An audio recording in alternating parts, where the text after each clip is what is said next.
Good afternoon प्यारे बच्चों। जैसा कि डीएलएड फर्स्ट सेमेस्टर में विज्ञान शिक्षण के विषय के अंतर्गत हम लोग अध्ययन कर रहे थे पौधे के विभिन्न भाग। तो हम आशा करते हैं कि आप लोग वीडियो को देख रहे होंगे। अधिक से अधिक इसको लाइक करिए, सब्सक्राइब करिए, जिससे हम लोगों का उत्साह बढ़े और अधिक से अधिक वीडियो आपको समय समय पर मिलता रहे। तो पिछले वीडियो में पौधे के विभिन्न भाग, रूट और शूट सिस्टम में, तो आज हम जिस विषय वस्तु को लेकर के आए हैं वो है तने में रूपांतरण किस प्रकार से होता है। इसी विषय वस्तु के बारे में आज हम लोग अध्ययन करेंगे। तो आइए जान लेते हैं डीएलएड फर्स्ट सेमेस्टर विज्ञान विषय के अंतर्गत तना। तना किसे कहते हैं? तना पौधे का वह वायवी भाग जिस पर पत्तियां, फूल, फल, शाखाएं लगे रहते हैं, उसे तना कहते हैं। यह अंकुरित बीज के भ्रूण से, यह अंकुरित बीज के भ्रूण के प्रांकुर से विकसित होता है। किससे विकसित होता है? प्रांकुर। दो बातें पढ़ाते वक्त हमने आपसे कहा था कि एक अंकुरित बीज के दो भाग कौन कौन? एक तो मूलांकुर, दूसरा प्रांकुर। मूलांकुर और प्रांकुर। जैसे सपोज दैट करिए ये बीज है। क्या है? बीज। तो मूलांकुर मतलब मूल, प्रांकुर का मतलब ये हो गया तना। तो आज जिसकी चर्चा हो रही है, तना पौधे का वह वायवी भाग है जिस पर पत्तियां, फूल, फल लगे होते हैं। यह अंकुरित बीज के भ्रूण के प्रांकुर से विकसित होता है। किससे विकसित होता है? प्रांकुर से विकसित होता है। और तने की विशेषता होती है कि तने पर गांठें होती हैं। तने का प्रमुख कार्य शाखाओं को फैलाना, पत्ती, फूल तथा फल को संभाल के रखना। तो आइए जान लेते हैं कौन कौन मुख्य रूप से तने के प्रकार पाए जाते हैं। Type of stem. Type of stem, तने के प्रकार। अभी तो बताया गया कि तना किसे कहते हैं। तना पौधे का वह वायवी भाग जिस पर पत्तियां, फूल तथा फल लगे रहते हैं। यह अंकुरित बीज के भ्रूण के मूलांकुर से विकसित होता है। तने पर गांठ पाई जाती है। तने का प्रमुख काम शाखाओं को फैलाना, पत्ती, फूल तथा फल को संभाल के रखना। अब टाइप ऑफ रूट, तने के प्रकार। तने के मुख्यतः कई प्रकार पाए जाते हैं। जैसे दृढ़ तना। कौन सा तना? दृढ़ तना। कुछ ऐसे तने होते हैं जो दृढ़ तने के रूप में जाने जाते हैं, जैसे बांस। फिर साकी तना। कुछ ऐसे प्रकार के तने होते हैं जो स्पंजी टाइप होते हैं, जैसे आलू के तने को आप लोगों ने देखा होगा। ये स्पंजी प्रकार का तना पाया जाता है। काष्ठीय तना। कुछ ऐसे प्रकार के तने पाए जाते हैं इनमें काष्ठीय एवं दृढ़ होते हैं, जैसे पीपल, बरगद आदि। इस प्रकार के तने बहुवर्षीय पौधों में पाए जाते हैं। और इस प्रकार के तने काष्ठीय तने होते हैं, जैसे क्या? पीपल, बरगद बहुवर्षीय पौधे पाए जाते हैं और ये तने काष्ठीय होते हैं। फिर अगला, काष्ठीय तने के बाद स्तंभक तना। यदि काष्ठीय तना अशाखित तथा ऊंचा होता है तो ऐसे तने को स्तंभक तने कहते हैं। जैसे खजूर। क्या हो जाएगा? खजूर, नारियल स्तंभक तने के अंतर्गत आते हैं। अब अगला, अस्तंभी। अस्तंभी का आशय, जब तना संघनित होकर के भूमि में केवल पत्ती दिखाई देती है तो ऐसे तने को अस्तंभी तना कहते हैं। जैसे प्याज, क्या हो जाएगा? प्याज, अस्तंभी तना। तो तने के प्रकारों के अंतर्गत अस्तंभी तना और कुछ दुर्बल तने, जब तना कोमल व कमजोर हो करके भूमि में सीधा खड़ा नहीं हो पाता, ऐसे तने को हम दुर्बल तना कहते हैं। जैसे पोर्टुलाका, इस प्रकार का तना दुर्बल तना की श्रेणी में आता है। तो आज हमारा जो विषय वस्तु है कि मॉडिफिकेशन ऑफ स्टेम। अब आइए चलते हैं, देखते हैं कि तने का रूपांतरण। ये तो तने के मुख्य प्रकार थे। तो मुख्य प्रकारों में दृढ़ तना, शाकी तना, काष्ठी तना, स्तंभक, अस्तंभक और दुर्बल तने। तो तने के प्रकारों के बाद अब तने का रूपांतरण, मॉडिफिकेशन ऑफ स्टेम। तो तने में रूपांतरण मुख्यतः 3 प्रकारों से होता है। कितने प्रकारों से? 3। अर्धवायवी, सब एरियल मॉडिफिकेशन, वायवी रूपांतरण, एरियल मॉडिफिकेशन, और तीसरा है अंडरग्राउंड मॉडिफिकेशन। तो तने में रूपांतरण मुख्यतः कितने प्रकारों से? निम्न 3 रूपों में देखने को मिलता है। सबसे पहला है क्या? अर्धवायवी रूपांतरण। अर्धवायवी रूपांतरण आधा वायु में आधा जमीन के अंदर होता है, ऐसा रूपांतरण अर्धवायवी रूपांतरण कहलाता है। तो आइए चलते हैं, देख लेते हैं कि अर्धवायवी रूपांतरण किन किन रूपों में पाया जाता है। तो अर्धवायवी रूपांतरण 4 फॉर्म में पाया जाता है। भूअस्तारी, भूअस्तारी अर्धवायवी रूपांतरण। इसमें शाखाएं, अर्धवायवी रूपांतरण, इसमें शाखाएं छोटी व संघनित हो करके भूमि की सभी दिशाओं में वृद्धि करती हैं तथा कुछ समय बाद आगे के सिरे भूमि से ऊपर निकल जाते हैं। जैसे स्ट्रॉबेरी, क्या हो गया? स्ट्रॉबेरी।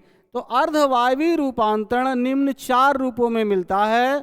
पहला होगा भूअस्तारी, दूसरा भूअस्तारिका, तीसरा अंतः भूअस्तारी, चौथा ऊपरी भूअस्तारी। तो आइए चलते हैं, एक एक प्रकारों का अध्ययन हम विस्तृत रूप से कर लेते हैं। यानी तने का रूपांतरण कितने प्रकारों से? 3 प्रकारों से। अर्धवायवी, वायवी और भूमिगत रूपांतरण। तो अर्धवायवी में भूअस्तारिका सबसे पहले दिखाई दे रहा है। इसमें शाखाएं छोटी एवं तने संघनित होकर भूमि में सभी दिशाओं में वृद्धि करती हैं और कुछ समय बाद आगे के सिरे भूमि से ऊपर निकल जाते हैं। जैसे स्ट्रॉबेरी। तो भूअस्तारी का उदाहरण क्या हो गया? स्ट्रॉबेरी। अब अगला भूअस्तारी के बाद अगला देख लेते हैं। अगला रूप अर्धवायवी का क्या है?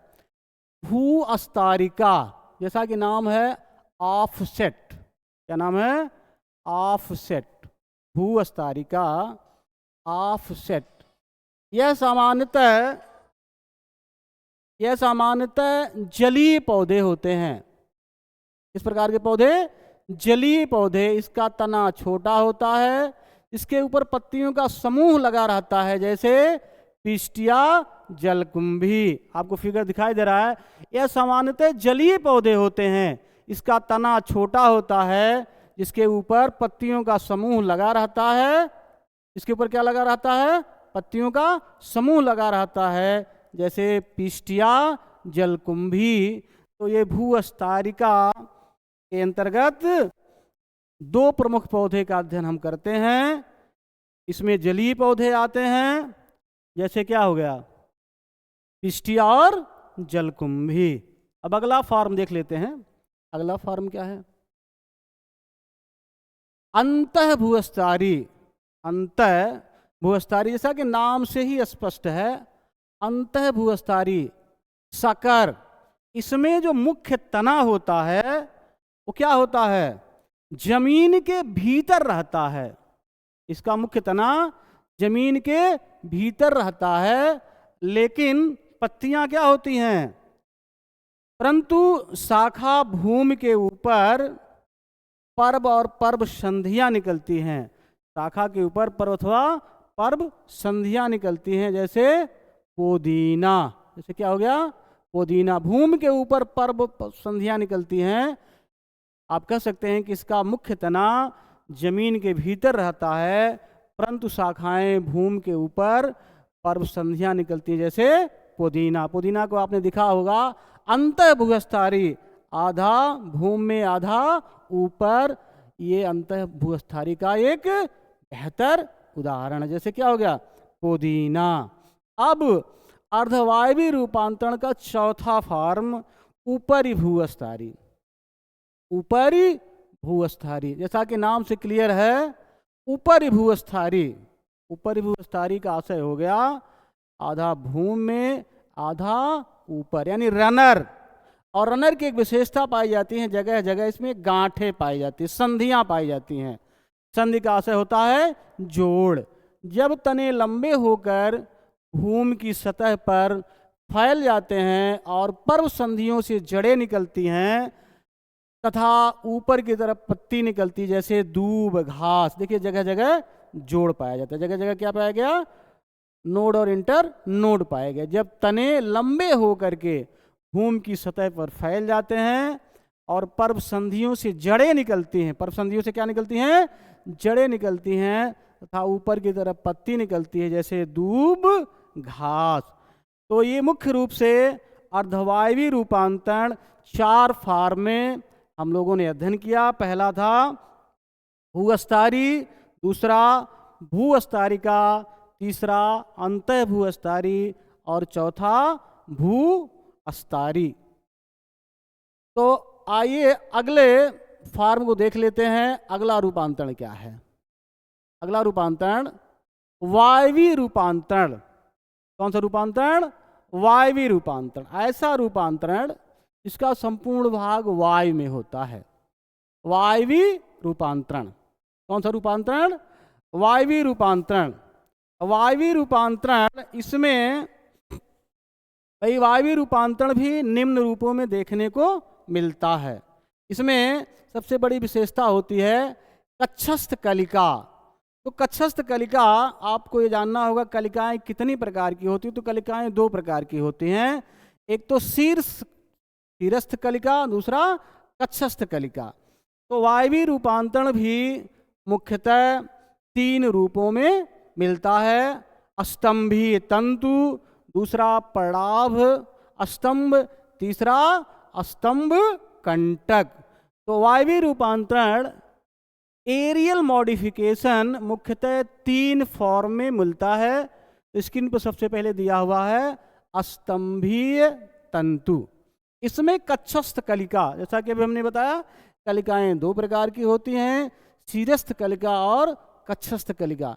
तो कक्षस्थ कलिका शाखा के स्थान पर क्या बनाती हैं?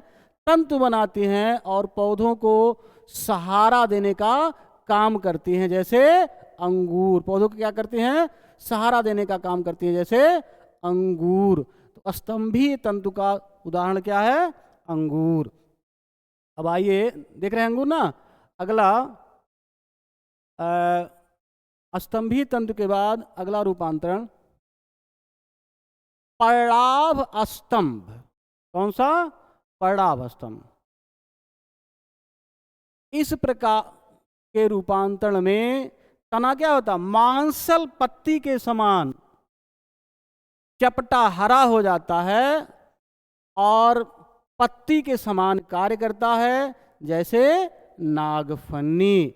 इस प्रकार के रूपांतरण में तना मांसल पत्ती के रूप में रूपांतरित होकर के चपटा हरा हो जाता है और पत्ती के समान कार्य करता है, जैसे नागफनी। नागफनी में कांटा क्यों पाया जाता है? क्योंकि पत्तियां कांटों के रूप में परिवर्तित हो जाती हैं। तो ये पर्णाभ स्तंभ का उदाहरण है नागफनी। क्या है? नागफनी। तो आइए अगला रूपांतरण देख लेते हैं। अगला क्या है? नागफनी। स्तंभ कंटक, जैसा कि नाम से ही स्पष्ट है, स्तंभ माने तना, कंटक माने कांटे। इसमें जिसके तने में कांटे पाए जाते हैं, क्या पाए जाते हैं? कांटे पाए जाते हैं। स्तंभ कंटक कक्षस्थ कलिका के स्थान पर, कक्षस्थ कलिका के स्थान पर कांटे निकलते हैं। जैसे करौदा, जैसे क्या हो गया, करौदा।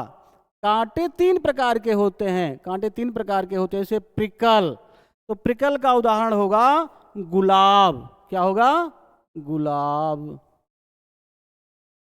प्रिकल का उदाहरण होगा गुलाब। गुलाब आप लोगों ने देखा होगा। इसमें कहा जा रहा है कि ऐसा तना जिसमें कांटे पाए जाते हैं, यानी कक्षस्थ कलिका के स्थान पर जगह जगह कांटे निकलती हैं। जैसे करौदा, कांटे 3 प्रकार के होते हैं।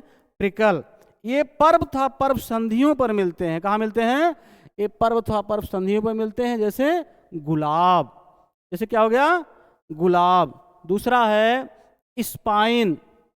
स्पाइन में जब तना पत्र कलिकाओं में रूपांतरित हो जाता है, ऐसे तने को स्पाइन कहते हैं। जैसे नागफनी, नागफनी में भी कांटे पाए जाते हैं। फिर अगला है थार्न। थार्न यह वर्धी कलिका है। यह शाखा उत्तक मांसल और संचित हो जाता है। ये पौधों को सहारा देने का काम करता है। जैसे बबूल, क्या होगा, बबूल। तो कांटे 3 प्रकार के होते हैं। कौन कौन, प्रिकल जिसका उदाहरण गुलाब, स्पाइन नागफनी, थार्न बबूल। तो स्तंभ कंटक ये वायवीय रूपांतरण मुख्यतः कितने रूपों में, 3 रूपों में। स्तंभी तंतु, पर्णाव स्तंभ, स्तंभ कंटक और स्तंभ कंटक 3 प्रकार के, प्रिकल, स्पाइन, थार्न। तो वायवीय रूपांतरण के बाद अगला रूपांतरण अब देख लेते हैं कौन सा रूपांतरण है। तो अगला रूपांतरण भूमिगत रूपांतरण, अंडरग्राउंड मॉडिफिकेशन। अंडरग्राउंड मॉडिफिकेशन यानी भूमिगत तने का रूपांतरण। तो भूमिगत तने का रूपांतरण, इस प्रकार का रूपांतरण प्रायः भोजन संचय, इस प्रकार का रूपांतरण कैसे, प्रायः भोजन संचय अथवा वर्धी प्रजनन के लिए होता है। भोजन संचय अथवा वर्धी जनन, वेजिटेटिव रिप्रोडक्शन।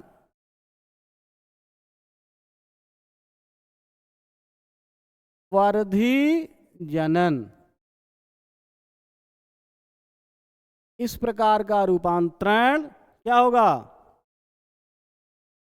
इस प्रकार का रूपांतरण भोजन संचयन, स्टोरेज ऑफ फूड अथवा वर्धी प्रजनन के लिए होता है। रिप्रोडक्टिव, वेजिटेटिव रिप्रोडक्शन आदि वर्धी जनन के लिए होता है। और भूमिगत रूपांतरण निम्न रूपों में पाया जाता है।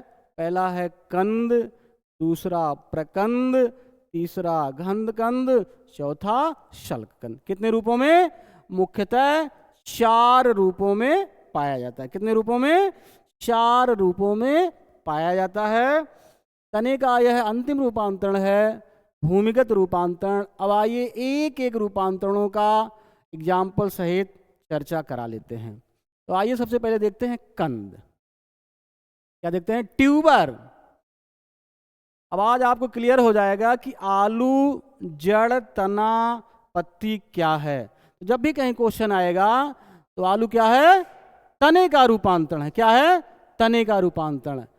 तने के रूप यह अधिकतर गोल होता है, जैसा कि दिखाई दे रहा है। यह अधिकतर क्या होता है, गोल होता है और शाखा के अंत में पाया जाता है। कहाँ पाया जाता है, शाखा के अंत में पाया जाता है। इसमें आँख निकलती है, जगह जगह आंखें पाई जा रही हैं, देख रहे हैं ना।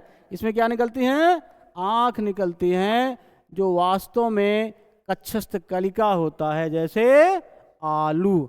अब आज इस बात का स्पष्टीकरण हो गया कि आलू एक प्रकार का भूमिगत तना है। आलू क्या है, एक प्रकार का भूमिगत तना है। यह अधिकतर गोल होता है तथा शाखा के अंत में पाया जाता है, और इसमें जगह जगह आंखें मिलती हैं जो वास्तव में कक्षस्थ कलिका, कक्षस्थ का मतलब जो उसके कक्षा में पाई जाती हैं। हमने अभी कहा ना कलिकाएं दो प्रकार की होती हैं, शीरस्थ जो ऊपरी वाले भाग में पाए जाते हैं, कक्षस्थ कलिका मतलब जो उसके कक्षाओं में पाई जाती हैं। तो ये ट्यूबर का उदाहरण क्या हो जाएगा? आलू। क्या हो जाएगा? आलू। अब अगला रूपांतरण देख लेते हैं, अगला क्या है। अगला दिया हुआ है प्रकंद। क्या दिया हुआ है? प्रकंद। प्रकंद। प्रकंद इस प्रकार का रूपांतरण मांसल और भूमि में क्षैतिज अवस्था में, भूमि में क्षैतिज अवस्था में छोटे छोटे पर्व तथा पर्व संधियां सल्ग पत्रों से ढकी रहती हैं। इस प्रकार का तना मांसल और भूमि के अंदर क्षैतिज अवस्था में मिलता है और छोटे छोटे इस पर पर्व होते हैं तथा पर्व संधियां सल्ग पत्रों से ढकी रहती हैं। देखिए इसके ऊपर सल्ग पाया जाता है, पर्व तथा जगह जगह गांठें पाई जाती हैं। क्या पाई जाती हैं? जगह जगह गांठें पाई जाती हैं। तो इसका उदाहरण क्या हो जाएगा? अदरक। क्या हो जाएगा? अदरक। अदरक और हल्दी ये प्रकंद का उदाहरण जो क्षैतिज वृद्धि करते हैं। क्या करते हैं? क्षैतिज वृद्धि करते हैं। दो प्रकार के वृद्धि की अवस्थाएं हैं, क्षैतिज और ऊर्ध्वाधर। तो प्रकंद के अंतर्गत जो भी आएगा, जैसे अदरक और हल्दी,